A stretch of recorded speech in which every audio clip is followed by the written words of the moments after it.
Have you ever wondered what will happen to your social media profiles when you die?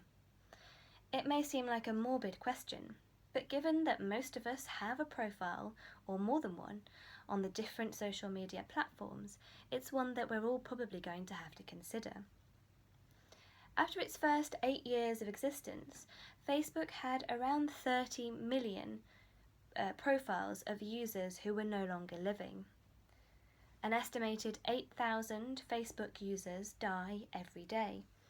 So some of you may even have already encountered this issue with the profiles of loved ones. What are the different approaches among the social media platforms to this issue? Facebook allows users to nominate a legacy contact.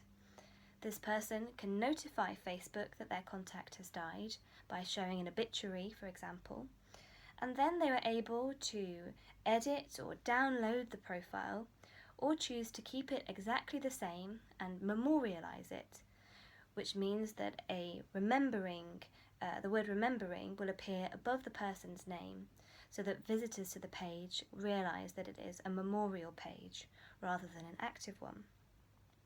Instagram has a similar approach. It allows people to memorialize a page, only the remembering symbol is less clear.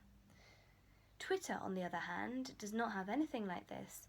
Users can only deactivate a page completely or delete it by proving that the person has passed on. So, some of these spaces, the memorial pages, can offer certain advantages to grieving family members and friends. For instance, the memorialized Facebook page can be a space to remember the contact. It can be a space for an obituary, where people can write messages to remember the person. It can serve as a photo album. Visitors to the page can flick through the photos and remember the times that they spent with this person. It can even be a kind of autobiography. You can go back over the previous messages and profile posts to find out and remember some of the times that you spent together and some of the important events in that person's life. So it's a shared space for grieving. It can help to bring people who are mourning the same person into contact with each other and share the grief and create a community. In a more longer-term perspective, it can also be a useful source of information for family history research.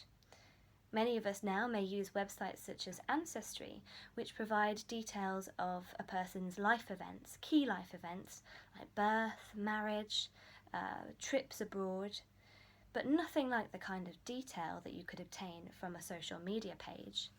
Imagine the possibility to go and look up your great-grandparent, to see their photos of them with their friends, and to read their posts, their jokes.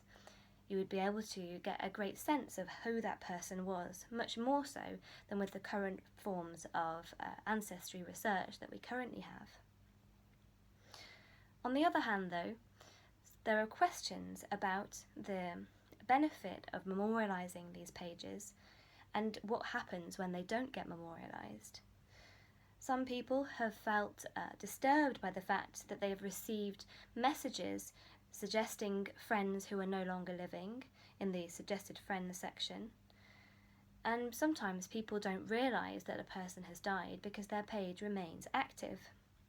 Many people are not aware of the feature to memorialize a page, so some grieving relatives may think that there is no option but to try and find the person's password to delete or change the page.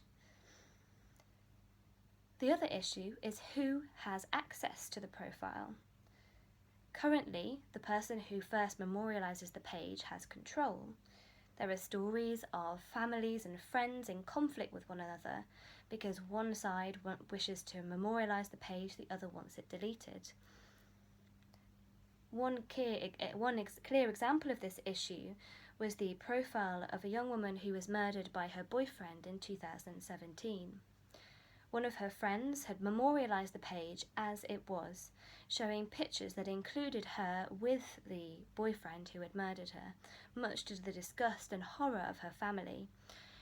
Despite their pleas to Facebook to remove the picture, they had no control over the profile, and it took a significant amount of time before they could get through to Facebook that this was inappropriate.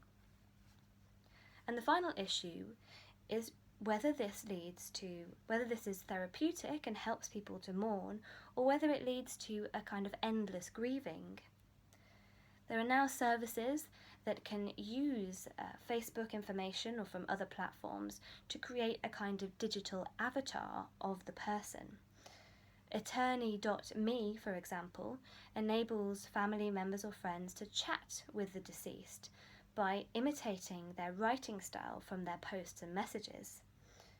It may be reassuring for somebody to be able to have that kind of close contact with a family member, but whether it's conducive to effective grieving and moving on is another question. We are often reminded that we need to be careful of what we post online, that the information we put there will stay there forever. But many of us forget that this also means after we die. It may affect us very little, but we have to consider the impact of this information being available to future generations and family members. So, as with anything relating to death, social media is something that needs to be planned. The more that we understand about how these profiles will work after we move on, the more we can prevent unnecessary hardship and suffering for our loved ones when we do. Thank you.